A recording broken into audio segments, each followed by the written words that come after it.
I'm Alex Radcliffe from Board Game Co, and today I'm taking a look at last year's Gencon haul. Gencon 2023, and if you're like, well, it's 2024, why are we talking about 2023's Gencon haul right now? Honestly, it's directly inspired by the Brothers Murph. Brothers Murph, fantastic channel, I'll link to it down below, but they did a video where they're talking about last year's haul and how that haul held up, how the games they got at Gencon 2023, how they've held up a year later, because I think that's such a great idea. I think it's an absolutely fantastic idea to kind of get a sense of where things are, because any single person, no matter who you are, whether you're covering games, reviewing games, whether you're buying games, whoever you are, there's always that cult of the new, the new things that come out, the new things that get your attention. There's always those hauls that show up in people's feeds, and then you take a look and you're like, I mean, there's so many games, do I want those games, do I not want those games, am I even going to care about those games, how much money was spent on those games? There's so many different facets going on with this hobby that produces hundreds and hundreds, not hundreds, thousands and thousands of games come out every single year, hundreds of which are worth paying attention to, and then the question from there is, how much of it is just flying by? How many of these games are good games that will stand the test of time? How many of these games just show up and then they immediately leave? And something I've said on my channel before a lot is I generally recommend waiting a few years for things to cool down. I, as a reviewer, kind of have to cover cult of the new. I have to cover all the things that show up because that's when people want to hear about those. But if you're looking for my own 2 cents, my own advice, buy games 2 years after they come out. Because then you'll have a better sense, you'll have a better idea whether those games have stood the test of time, whether that game that's so exciting today is still exciting 2 years from now, because generally if you only buy those types of games, you will manage to skip past so many games that you just don't need in your collection. And to this end, that's this video. This is looking at Gencon 2023, the games I came back with, and seeing how they've held out for me. Now before I dive into this, I will say my own expectation when I come back with games from Gencon is not that they're all going to be keepers. Like I said already, I'm a reviewer of board games. I cover games that are in the new, they're in the moment, and they people want that coverage, that information, those opinions on games that currently have just came out. So for me, there isn't actually a goal of trying to keep all the games I came back with. That said, if you're ever watching my Gencon haul videos and you're like, wow, that's so many games and they're so cool, and understand most of them generally will not stick around. That said, for me, more actually did stick around from 2023's haul than I would have guessed. More stuck around than I would have initially thought, because in general, I play hundreds of new games every single year, and usually I say that maybe 30 to 40 of the 300 plus games I cover will usually stay in my collection year to year, and even those aren't necessarily forever. It's until eventually I feel I've played it enough, or played it out, or seen what I have to see about the game. But to that end, in Gencon 2023, I came back with 51 games. 51 games came back to me from Gencon 2023, and from those 51 games, I have played 48 of them. 3 of them are still unplayed, unfortunately. We'll talk about all those in the video, but 3 of them I haven't yet gotten to, although now I really, really want to get to them, because then I realized there's only 3 left to go. I was like, I really should just knock those out, and I already know the rules to 2 of them, so realistically I should just table them. But either way, we'll get into all of that. From those 48 games, 17 of them have been kept. 17 of those 48 games have been kept, with the remaining, what is the math on that, 31 games leaving the collection. 31 games leaving the collection. To that end, I have a giant list of the games that have left the collection, which I'll just go through very quickly right now, talking briefly about those games, and then I'll go ahead and talk about the games that have stayed and why. So I'm going to start with the 31 over here, which I need a piece of paper for because there's too many of them. We have Dwarf Romantic. I thought Dwarf Romantic was fun, it was charming, and also ultimately for me, it's a game that you couldn't lose, and that wasn't enough of a challenge for me. I never finished the game. I played through, I don't know, 7, 8 games of it, and then felt I had seen enough of it. It's a good game. I understand it's compelling. I understand its appeal to others. For me, I need a bit more bite in my games. Almost Innocent is a game that gives you a deduction element going on, and it's a deduction element game that I think is a good game, but ultimately for me it's not a great game. Within the realm of deduction, I think there are better games, and for me Almost Innocent was good, but I was fine moving on from it. Atlantis Rising Monstrosities did add nice things to Atlantis Rising, but ultimately Atlantis Rising is a game that I've always been a bit on the fence about, and it was one that eventually had to go. I have better cooperative games. As much as Atlantis Rising does, as much as Monstrosities improves the original game, I just have other games that I'm happy to play more in the cooperative genre. Aberration. Aberration was a prototype. This is a game that I covered the prototype. It's a tower defense prototype, and it's one that I'm not going to be getting. Well, I mean, if they send me a copy, we'll see. Maybe I'll dive into a bit more. But I didn't back the crowdfunding campaign. I liked the prototype. I thought it was a very fun tower defense game. But again, there's just so many games that usually you have to have something different or better to really stick out. Aberration was just a well-designed tower defense game that was fun to play through. Played through it several times. times, but ultimately not one I need to own. There's Tesseract. Tesseract from Smirkendaga Games is a cube tower game where you're basically putting cubes onto, well, the center of platform. Actually, you're moving cubes on the platform as you try to figure out how to make sure you do everything you need to do before the Tesseract completely implodes and everything falls apart. It is a very charming cooperative puzzle that, again, ultimately I think there are better cooperative game systems. I really like Tesseract. It was pretty solid. I even got like the metal dice for it. Like I bought the metal dice and everything for it when I backed on crowdfunding. It's a good game. It's a good game. I just there's too many good games, and Tesseract, once I played it like 6-7 times, I was ready to move on from it. We have Fika. Fika from 20th Century Games was a small little coffee duel game almost. It's a little lane battler, sort of. Some interesting little elements to it, but ultimately there are better, smaller two-player games. Well, not smaller, it's actually pretty small. There are better, small two-player games that I prefer to play. Sea of Thieves from Steamforged Games was fun. I enjoyed it. It's a little sandboxy adventure, and I'd rather play Xia Legends of a Drift System. Point City was forgettable. It's from AEG. Point City, I thought, did not do a great job at being overly compelling. It was a quirky little element as far as the way... Wait, Point City. No, that's Number Drop. Sorry, wrong game. What's Point City? Point City is not... Okay, sorry. Number Drop, the next game on the list, is from AEG and has a numbers dropping down into a little grid. You're kind of going with a polyomino system. It's a clever use of polyominoes, but it felt too fiddly in the polyomino roll and write genre. Point City is from the creators of Point Salad, and that is a...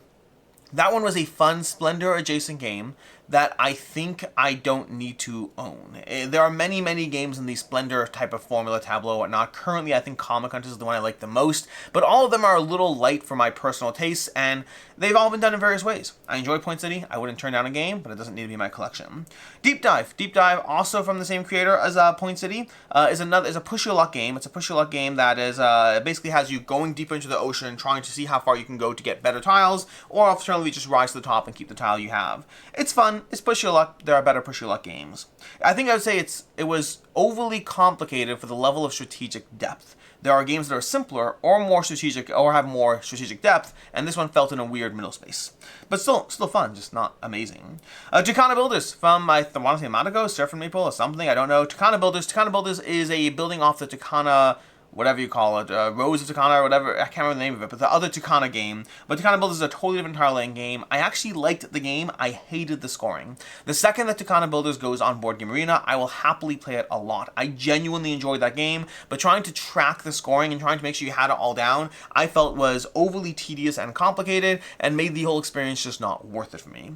We have Western Legends Showdown, a small two-player game in the Western Legends universe that is basically just a two-player back and forth. I think other Sprawlopolis games, other Button Shy games are better. This is not a Button Shy game, but have that Button Shy wallet. I think other Button Shy games are better, and Western Legends Showdown was ultimately forgettable for me. Magic Rabbit from Alley Cat. Magic Rabbit from Alley Cat, I believe, was a small little 3-minute game, a cooperative game of in real time trying to rearrange different hats and learn information and figure out what you need to know. I really liked it. I thought it was a very solid game. The only reason I got rid of it is because I played it like 15-20 times and felt like I had seen enough of it. It's a 3-minute game. It's very easy to unlock new content, to play it. Even now, I'm kind of like, do I wish I had it for the variety's sake of pulling it out? I think the problem I have is that so many games come out on a regular basis that for me to just pull out a game because it was good is a hard thing because there's always games being added. So to a large extent, I do favor the new things that are constantly added because I want to try new experiences.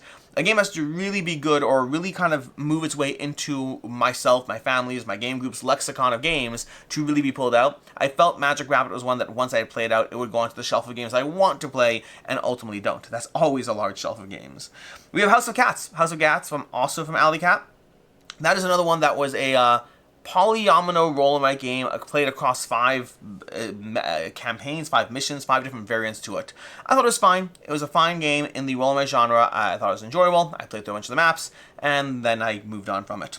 We have House of Cats. No, I just covered that. Cosmoctopus. Cosmoctopus was a tough one for me. That was a game that I was very excited about when I first played it, and the more I played it, the less enthralled by the experience I got. I really enjoyed it the first time I played it. I was like, oh my gosh, this is incredible. It could be a 5 out of 5. And it wasn't. It's slowly, by the time I reviewed it, it was a 4 out of 5. Because again, you like to get in multiple plays and see how a game holds up. Ultimately, there's a reason I don't review things after one play. Because sometimes opinions change after one play. Sometimes you play it a bit more and you're like, that was great, but it wasn't new the second time. It wasn't different.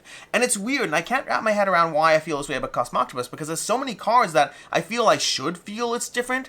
but I don't think the cards give me a different experience. I think the cards are semantically different and not meaningfully different. Almost more like Splendor, where the cards are different, but the experience I have is the same. I love it when a game gives you a ton of different cards and gives you different ways to approach the experience. I felt like in Cosmoctopus, the more I played it, the more I felt I was playing the same game. So I was really charmed by it at first, but it just went down more and more as I played it. It actually did enter my collection for a bit, and then I moved on. Like, different ones of these. Some of these are left right away. Probably should have divided it up, honestly. Some of these left right away, and others left after I had felt I had seen a bit more from it and played it a bit more through.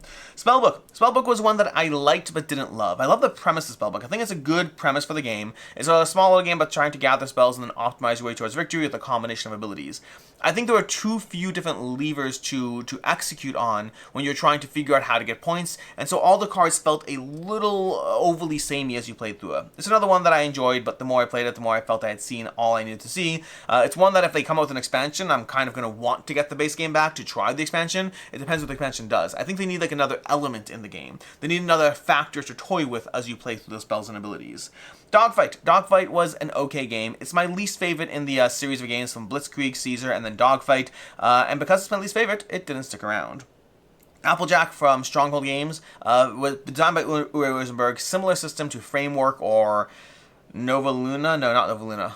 Is it Nova Luna? I can't remember now. I'm blanking on terms. They have this Framework, Sagani, and Nova Luna, I think. And Applejack felt like it's trying to go into the same vein, and it was the least visually interesting. The gameplay itself was probably pretty decent, but I think Framework is my favorite in the series and the only one I've currently chosen to keep. We have Ex Libris. Ex Libris was a revised edition from Renegade Games, bringing back the original Ex Libris and also bringing an expansion. I was very interested in that because I like the premise of Ex Libris, where you're sorting out a library, and the new version of the game had the same problems for me as the old version, which is the sheer amount of locations just makes the worker placement puzzle less about trying to vie for certain locations and more about just, I'll just go anywhere and figure it out. Same problems as the original for me. I like the concept of the game, I don't like the execution of the game. Neotopia from Arcane Wonders. Neotopia was... it's a fun little game of trying to build patterns as you place things down into 3 different sectors. I thought it was good, but again, good isn't necessarily great. We have Block and Guess from Matago, I believe. Block and Guess was a party game that I despised. Despise is a little harsh. It's a little harsh. I thought Block and Guess really just felt completely like Guess and less like the block part. I didn't enjoy playing that one, unfortunately. Sleepy Cats. Sleepy Cats was honestly pretty forgettable. Like, I barely remember it. It's a small little card game where you're just like lining up cards almost domino style. If I recall, I might be wrong on this one, honestly. This is one I barely remember what Sleepy Cats is. I remember it was one that we came back with. I reviewed it in a roundup review. I barely remember. I'm pretty sure it was about lining up the sides of cats. I think that's all it was. It was forgettable. We have Rumble in the Jungle. Oh my gosh. How did Rumble in the Jungle work? Was Dumb Ways to Die that one? Dumb Ways to Die wasn't mine. Okay, so I'm forgetting Rumble in the Jungle. I don't remember that. I think it came with the same publisher as Sleepy Cats, but I'm forgetting how it played. So it didn't last, unfortunately. Photograph. Photograph is a cute little game from, oh my gosh, can't remember the designer, but it's a cute little game with a wind back mechanic. It's a very interesting mechanic as far as how you're trying to manage your hand to be able to play things to get as many points as possible, because you're kind of treating your hand like a photograph, so you have to like wind and play and then pull back. It's a very fascinating puzzle.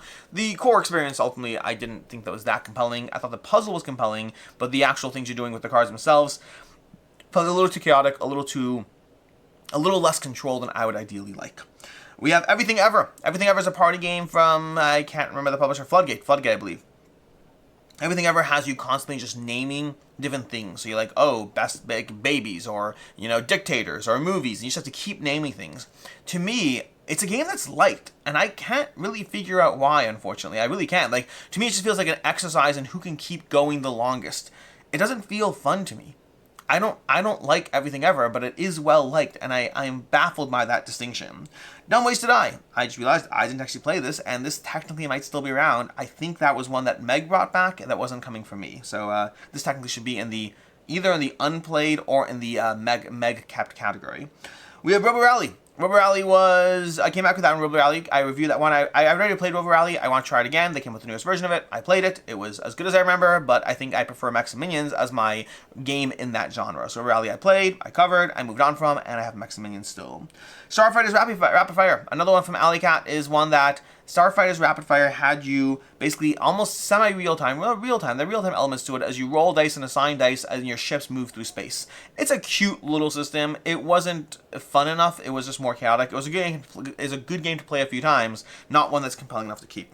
How Dare You is a game where you try to outdo each other when you're replacing a fact with your own guess, and then other players are escalating that fact. So whatever that fact might be, like how many people are killed each year by sharks, and someone's like, oh, 4, and the other person's like, I think it's 6, and the person's like, has to go higher. You always have to go higher or dare the person to follow up. It's a cute little shtick. It's not a memorable shtick, but it's a cute little shtick. I had fun with the game. I just didn't need to keep it.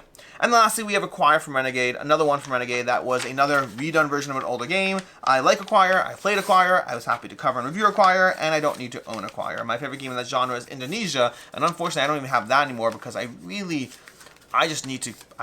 try to keep a very lean collection as far as my regulars, and Indonesia is a great game that did not make its way. I mean, I had Indonesia for years. Acquire is a very good game. Indonesia is a better game in terms of mergers and acquisitions. Acquire is a little easier to table, and Indonesia is amazing, and I wish I tabled those games more. Those are the 31 games that we did not keep. From there, we have 3 categories. We have 3 games that were unplayed, 3 games that are going to be in the Meg Kept side of things, where she kept those games, but they're not in my collection. But this was a shared haul video. She was in it as well, which is why it's relevant. That's why Dumb Ways to Die technically either goes in the Meg Kept category or in the unplayed category, depending on if she played it. I did not. And then we have 14 games in the games that I kept. So let's go through the 2 easier categories first. In the category of things that were not played, there are 3 games. There's Age of Wonders Planetfall, which I've set up to play twice, and it just hasn't gotten tabled, and I just need to table that one. It's been a year. I need to go ahead and get it tabled. It's easy. I know the rules. I just need to play it. We have Footprints from Surf and Meeple or Matago or whatnot, and that one is one that I haven't read the rules, haven't played, don't know how to go. And then we have Legendary Matrix from Legendary from Upper Deck, which I've read the rules and have not played, but need to do so.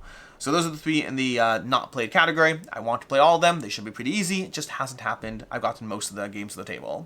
In the kept category for Meg, these are games she has played and she has kept. There's Isla, which I've played as well. I liked Isla, but wouldn't necessarily feel the need to keep it. I'm happy I went through the experience. There's a review on the channel. Meg really likes Isla. She definitely kept that one. There's Mythic Mischief, which is I have Mythic Mischief. I love Mythic Mischief, but she had just came back with Mythic Mischief, and she kept that one in her collection. And then there's Meeple Circus, which is a game I've loved. I had it for my collection for like 2-3 years. Eventually I did get rid of it. It's a stacking little meeple game where you're stacking elephants and little like all these trinkets and different things. Like there's like a real-time element in the last, well, there's real-time element in all the rounds. It's a cute little game that I feel I've played out and seen enough, but she got it for the first time, and she has Meeple Circus as well, so that's going to be the 3 games she has. For the 14 games that I chose to keep, we have the following. We have Dixit Disney. Dixit Disney is the new version of Dixit with new art. It's all the same gameplay of Dixit. I'm happy to have it because I like the Disney art, and I'm happy to have Dixit Disney in my collection. We have Revive and Revive Call to the Abyss, both the base game and the expansion for the first time. Love them both. Well, that's not true. I love the base game. The expansion I will usually play with. I won't play with it with new players, but I will usually play with the expansion otherwise. It's more content, it's more factions, more tiles, more stuff for the game, a small new twist to the game, a whole new sideboard.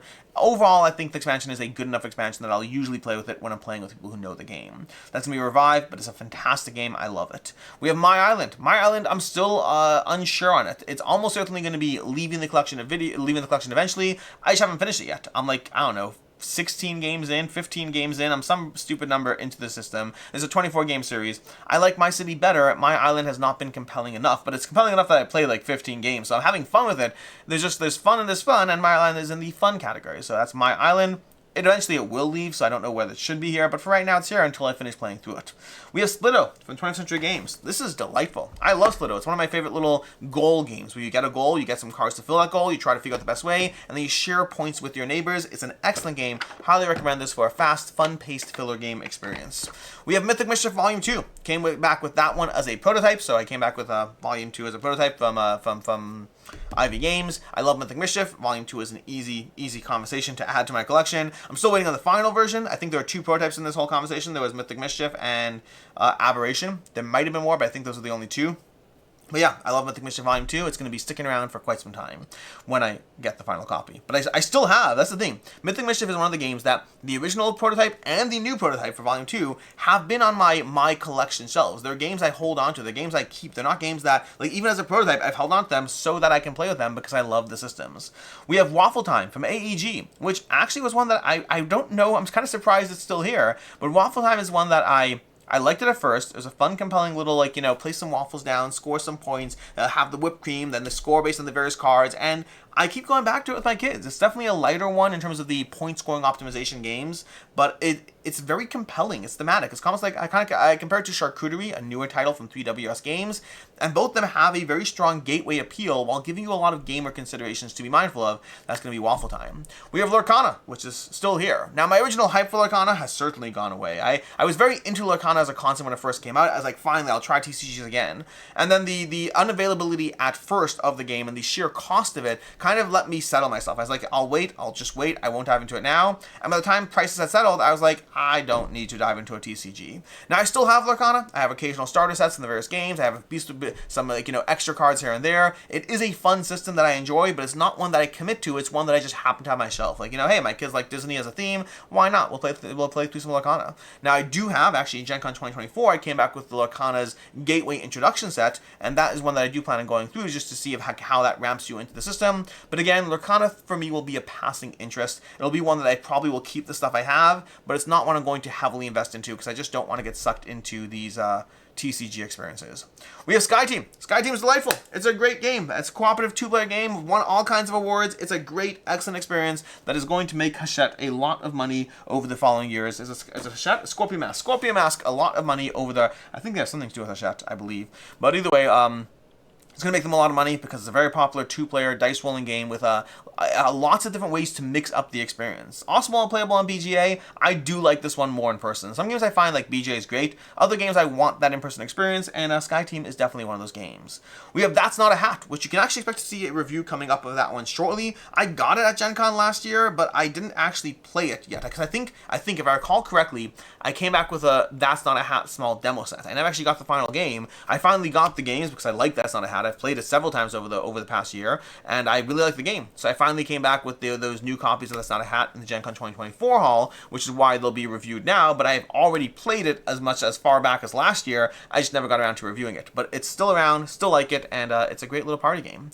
We have Marvel United Spider-Geddon. Came back with that one as well. It's my favorite Marvel United base set because it kind of incorporates a lot of the new things into an accessible base set. I have seen people say some things are like a little more fiddly or characters are more complicated, which I think is true, but I think if you're trying to get a sense of what Marvel United can do as a system without being too, I don't want to say dumbed down, but I think base Marvel United is a little bit more gateway. This is a good base set that will give you a good introduction to the series at a very affordable price point, and if you like what you see, you can end up spending way too much money, and I'm sorry for it.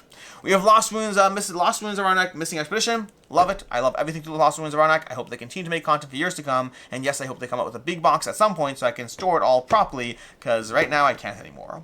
We have Orion Duel from Matago, I believe, or from one of, I don't know, from Orion Duel from someone over here. This is a two-player game. You can actually play it. What is this little piece of plastic over here? It's a two-player game. You can play it on Board Game Arena as well. I think it is a really clever two-player abstract system. I really enjoy it. I'm kind of surprised it's still here, but I pull it out and play it from time to time. And I only because, by the way, this is a 4 out of 5 for me, and I have 4.5s and 5 out of 5s in the two-player abstract category. Even Mythic Mischief, I have Mythic Mischief, I have Tak, I have Tsar. There are a bunch of games in this series, Santorini, which I love. There are so many games in my two-player abstract categories that I'm like almost surprised this gets tabled. But it is a great game, and it does get tabled, and so it is still here. And then lastly, there's 20 Strong. 20 Strong may have been a prototype. That may have been a prototype as well, or final production, possibly. I don't think it was the final game, but either way, I came back with 20 Strong from Gen Con last year, and again, I love 20 Strong. You've seen me cover on the channel. It's a regular, simple solo game to go ahead and table whenever you want, and it's just a fun experience that already has, I guess, 3 decks already. They just did the Tangos campaigns, that's, 3 more, and then they announced the whole Nemesis, the Nemesis, 20 Strong Nemesis, as well, coming up, so there's a whole bunch of things. Looks like they're doing collaborative content, internal content, random new universe content, all for the 20 Strong system, and I'm here for it because I think it is an excellent, excellent solo game. And that's what we have over here. 14 for me that I kept from the 48 we came back with, from the 51 we came back with, 51 games we came back with, 3 or 4, I guess it's called the, I think Dumb Wasted Eye has not been played. So say 4 have been not been played, 30 have left, 14 have been kept by me, 3 have been kept by Meg, and overall, that's a kind of general idea of what last year's haul has done.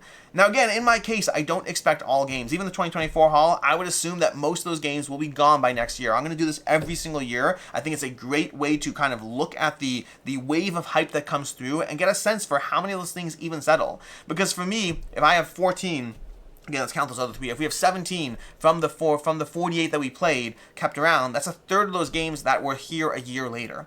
How many are going to be here a year from now? How many 5 years from now? And don't get me wrong, if you have a game for 5 years, I think you got your money's worth out of that game. Although granted, you can have your game for 5 years and then also not play it for 5 years, which is a more complicated conversation. But ultimately, this is a great hobby. It's an amazing hobby with so many fun things to draw our attention. You just always want to make sure that you don't lose sight of the ball. You don't want to lose sight of why you're here. Because I think for most of us, not necessarily for all of us, but I think for most of us, we're here to play good games. The collection ends up becoming its own little mini side of the hobby, and it's okay. Enjoy the collection. Do so responsibly. Don't put yourself in any negative financial place. Be responsible with what you do. But outside of that, if it brings you joy, do what you want. But try not to let the pursuit of the new stop you from enjoying what you have in front of you. You have so many amazing, excellent games in your collection asking to be played. Not literally asking, but they do have the slightly guilty eyes. You could put the bobbly eyes onto the box, googly eyes onto the box, and then it really will be guilty eyes. Enjoy the games you have. Be diligent about what and why you buy that's new. And frankly, let others be the experiment for you. Let others spend their money on the games that are coming out this year. Let others try the market and see how those games settle. And then you can go ahead and check out those games. So many of the games I just mentioned aren't talked about right now, because usually people only have time to talk about the new and the best. And that means you're always going to be buying the new or the best. And it's kind of up to you what ratio of that gets your time and attention. In any case, and until next time, I'm Alex Radcliffe from Board Game Co. I hope you enjoyed this video, and as always, I hope you have a good one.